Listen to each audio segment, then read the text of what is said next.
What's going on, everybody? Scott Bogman here for BettingPros to tell you my favorite bets and props for Week 8 of the college football season. Remember, you can follow all of my picks, tail me, fade me, or roll with me here at BettingPros on the app or bettingpros.com/Bogman. We'll get you there to see the bets that I am picking for this week. Looking back at last week, it was exactly a 500 week. We went 5-5 on my picks. I got the UNLV Utah State over. The Texas and Oklahoma under in the half got by the tiniest of margins in that one because two missed field goals at the end. That stayed under. Mississippi State plus 33.5. That was completely right. They only lost by 10. And then Kansas State, Colorado also got that one. And then we had the under in the Ole Miss LSU game.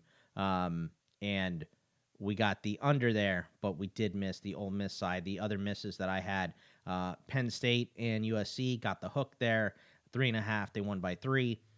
Pitt, I had -3. They ended up winning by 2. Tennessee and Florida, complete miss. That game went into overtime. I was laying the points on Florida.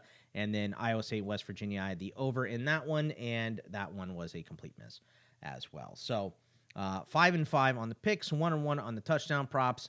I did not realize that Caden Fegan was not going to play. Neither did a lot of people for Illinois, so I cut that prop out. I actually had a 3-leg with that, and his got pushed aside because he was a DNP. 4-4 on the props as well. Mendoza hit, Brosmer hit, barely. Then we got Ja'Cory Brooks. That was an easy one. And Daniel Jackson, 52.5. The ones I missed were Hajj Malik Williams on the rush yards, John Mateer on the rush yards, Singleton on the rec yards, and Antoine Wells just didn't have a catch in a big chunk of that game for Ole Miss. So that was Week 7, 500, 4-4 on the picks, 1-1 on the touchdown calls, 5-5 on, 4-4 on the props, 5-5 on the picks. So let's go into this week. I don't have as many plays for you this week. Let's start with the picks.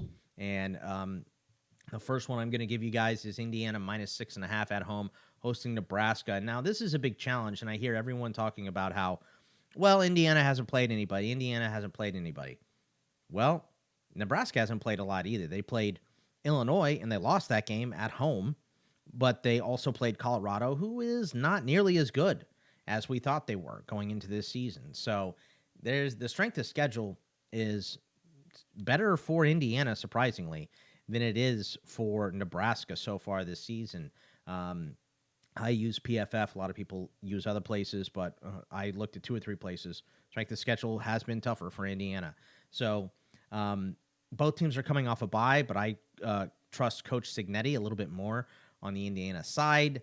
And Indiana has dominated. They won every game by 2 touchdowns that they played. I don't think they're going to win by 2 touchdowns here, but I could see a 10-point victory. I could see a 13-point victory for Indiana.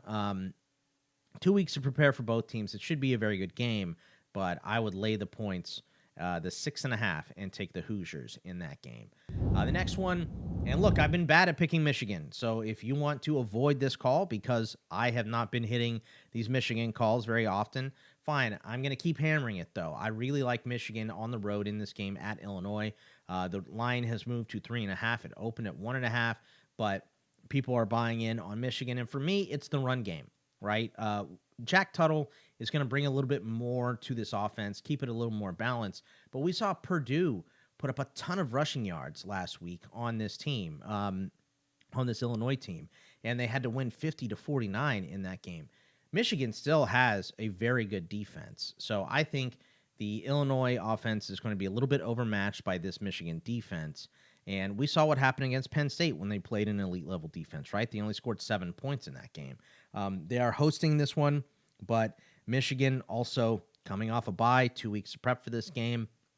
I think I'm going to lay the points and go with the Jack Tuttles here. I mean, last week, the Illini gave up 100 yards to both Ryan Brown and Devin Mockbee, the quarterback and running back for Purdue there. And the Illini will also have a hard time fighting back if they get down because their offensive line has given up 19 sacks. That's tied for 120th. Michigan has 17 this season. That's 19th in the nation. They have the number 1 PFF pass rush grade. Michigan isn't the same team they were last season, but I think the issues with Michigan have been exacerbated by the strength of schedule. The strength of schedule for them so far has been 4th in the country. They've had a tough road to hoe here. So I think they get back on track, and I think they win this game at Illinois, and the line is Michigan by 3.5, and I'm laying them. Let's go to I'm going to take some points here, and this isn't a whole game bet. Iowa State, I think, is going to probably beat the brakes off of UCF. I don't think that is a question. These teams are headed in different directions here. But what we've seen from Iowa State so far this season is they play it slow in the first half. Matt Campbell makes his adjustments, and they roar back in the second half. We saw them do it to Iowa in that Cyhawk matchup earlier, and they just get off to slow starts. They beat WVU by 12. They were only up 4 at halftime. They beat Baylor by 22. They were up 5 at halftime. They were up 3-0 on Houston before winning 20-0 in that game. And in that Iowa game, they scored all 20 points in the second half. So because of that, and we're getting changes to the offense at UCF. They're going with a new quarterback. Shakuri Brown this week played pretty well in their last game. I'm going to take UCF plus 7.5 in the first half. That's a first half bet, plus 7.5 for UCF, because what Matt Campbell likes to do is do the feeling out process, see what the team looks like, and then make adjustments in the second half. And I think that is what we're going to see again from Iowa State. I have 2 big point totals I am laying in these next games, and it's because they play bad opponents. So we're picking on some bad opponents in these next 2. First one is Army minus 16.5 versus East Carolina. ECU has been rough this season. The 3-3 record is very deceiving, in my opinion. The Pirates started hot with 2 wins against Norfolk State and Old Dominion, but since they've gone 1-3 and have been getting torched on the ground. The Pirates gave up rushing totals of 191 at Liberty, 170 versus UTSA, and 311 rushing yards last week against Charlotte. And Army comes into this game with the leading rushing attack in the country. They average 369.8 yards per game. Army QB Bryson Daly is 8th in rushing nationally. Kane Kanyeudo, their running back, is 33rd. Army has not been challenged defensively yet this season, but ECU is 133 out of 134 in time of possession. Only Southern Miss is worse than them. Army is 3rd in the country in time of possession this season.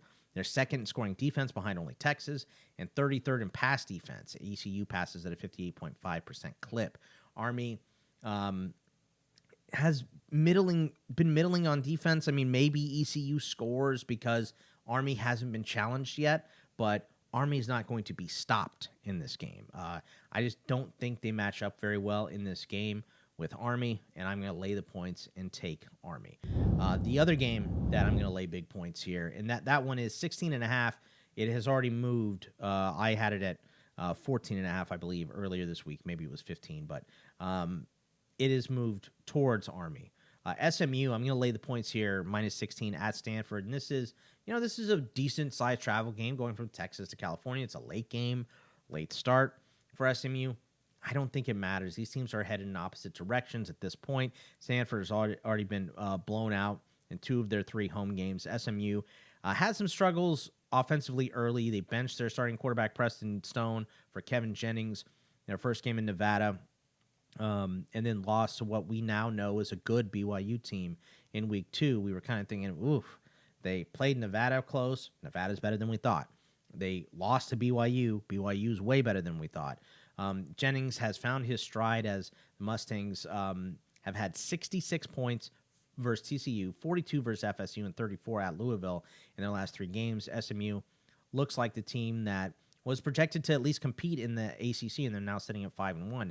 Stanford won 2 of their first 3 games, but have been mired in a 3-game losing streak, and is at the end of a brutal stretch of their schedule against Clemson, Vautech, Notre Dame, and now SMU.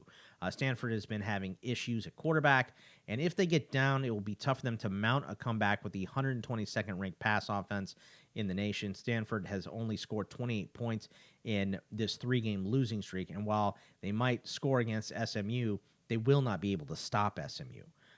SMU is likely going to win this one going away and get this one quick because the line keeps opening up towards SMU every day. The last game pick I'm going to give you is Navy versus Charlotte. We're going to go over the 56.5 there. Navy is 5-0, and Charlotte is 4-2, playing to the over this season for a combined 9-2 record towards the over.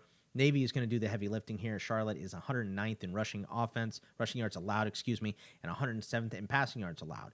Navy's 5th in scoring. They're averaging 43.6 points per game behind quarterback Blake Horvath, who's 11th in the country in rushing, 565 yards and 10 touchdowns.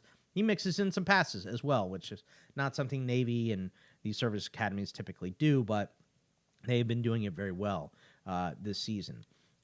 Navy hasn't given up a lot of points, but the one opponent with a competent offense they played in Memphis, they did give up 44. Charlotte hasn't been great recently on offense, but they did seem to figure out the offense with 517 yards last week against ECU. Another reason why I don't like ECU.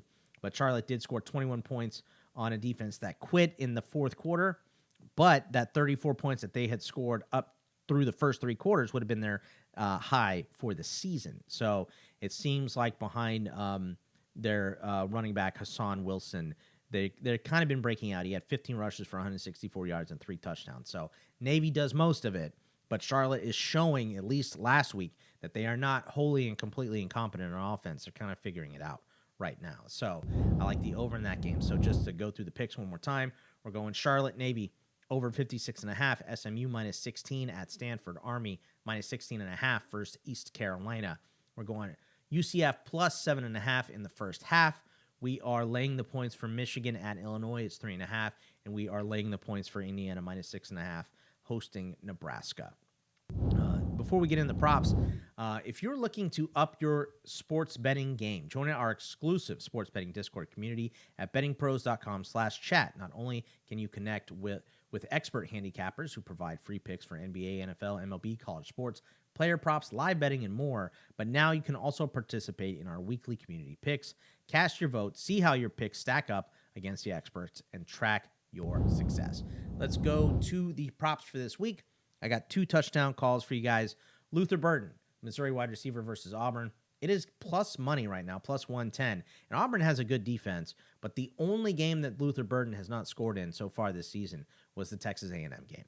So every other game, he has a touchdown. Last week, didn't have a receiving touchdown, but he did run one in. So Luther Burden, just an outstanding player, going to be a very high NFL draft pick. I think he gets in the end zone. We're going to go to my Texas Longhorns for the second one and take Gunnar Helm, the tight end. This one is paying you plus 135. 2 touchdowns this season came in the big games that the Longhorns have played against Michigan and Oklahoma. And also the 13 targets in those games versus 10 in the other 4 games they played show that Sark likes to target Gunnar Helm in these big spots, in these big games. And Quinn Ewers back threw to him a bunch in that Oklahoma game. Quinn Ewers was also there for the Michigan game. So it also could have been an Arch Manning thing. Wasn't really looking for the tight end here, but now that Quinn is back, he has been getting his looks again. So Gunnar Helm plus 135, Luther Burden plus 110, both plus money. I like both those calls. Let's go to passing yard props. I'm going to go back to that Stanford game. We're going to go Kevin Jennings for SMU. The total here is only 203.5 yards, which, it's a low total. So if this is a blowout, like I kind of predict that it's going to be, this is a low enough total for him to get this before the blowout. So that is really why I like this total. He's kind of hit his stride in his last 2 games as well. 21 of 27 for 281 yards against Louisville last week. And then 2 weeks ago, 16 of 23, 254 yards and 3 touchdowns against Florida State. They had 2 weeks to prep for this game. Stanford, on average, has given up 266.7 yards per game. 203 yards, 203.5 is a prop on Prize Picks, Underdog, those places. But if you're just taking this on DraftKings, you can get it, 225 is plus 150, 203 is minus 125. 250 yards is plus 320, and 275 is plus 650. I don't like the larger numbers. 250 is probably okay, but 225, again, a number that can be hit before, you run the whole ball in you run the whole second half, and, kind of ignore the passing game when you get there. I got a couple rushing yard prop for you guys here. Skattebo Arizona State running back at Cincinnati. It is 92.5 yards. That's a lot. But Skattebo is 5th in the nation in rushing yards, 773 yards, and 8 touchdowns so far this year. Cincy is a good team, 92nd in rushing yards allowed per game. They were just gashed by the running back quarterback combo of Harvey and Brown for UCF. And in this game, Sam Leavitt, the Arizona State quarterback, is out. So Jeff Sims, the transfer from Nebraska, is going to be coming in here. And he is replacing, he's a runner, is the point here. So he's replacing Leavitt, and he is a runner. I think Skattebo is going to be able to work off of him. I do, a lot of people laying points, taking Cincy. I think that's fine. But for Arizona State, they're going to want to run the ball, try to control the clock in this game, and, work it that way. And I just think Skattebo is too good to be stopped. He looks like Mike Allstott if you watch him. We're going to take another quarterback rushing prop here because the line is low. It's 42.5 for Zeon Chriss, the quarterback for Houston. They are at Kansas. Really, it's the Arrowhead game again, but I do think this counts as a home game for Kansas. But the line here is 42.5. That's the prop.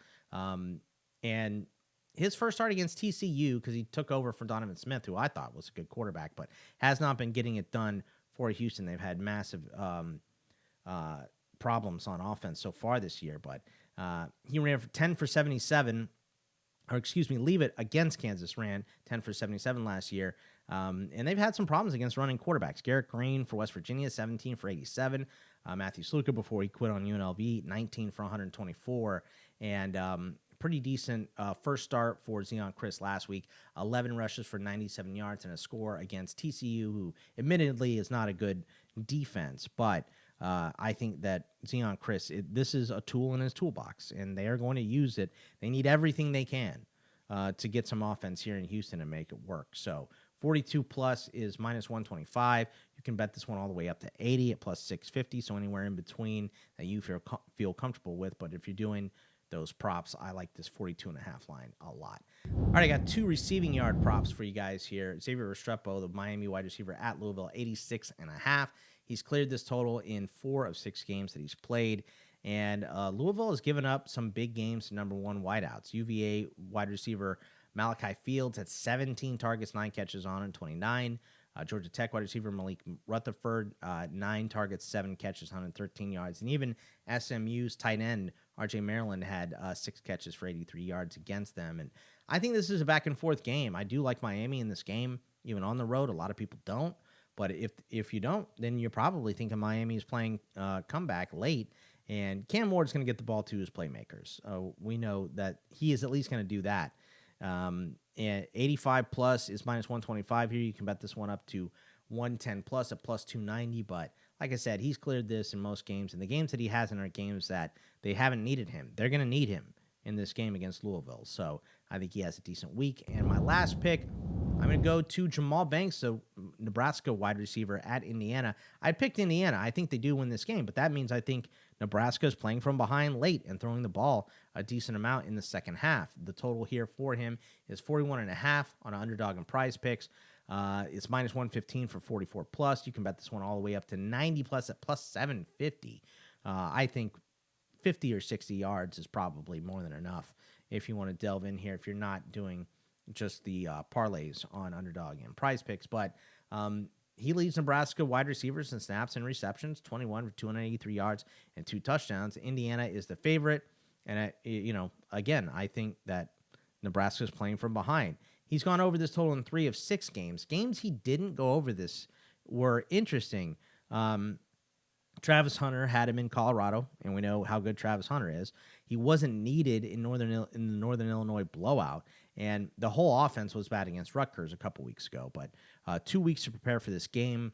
I also heard the PFF guys talking about how Indiana plays a lot of zone, and Rayola's been very, very good against zone this season. I do, for the game context, I think they will take that into consideration and figure it out with Coach Sig, but it could make some big plays for these wide receivers for Nebraska. So those are my picks. Remember, you can follow me on you can follow along with my picks on the BettingPros app or bettingpros.com/Bogman. That is what I got for you guys this week. Good luck, and I will see you next week. Take it easy, everybody.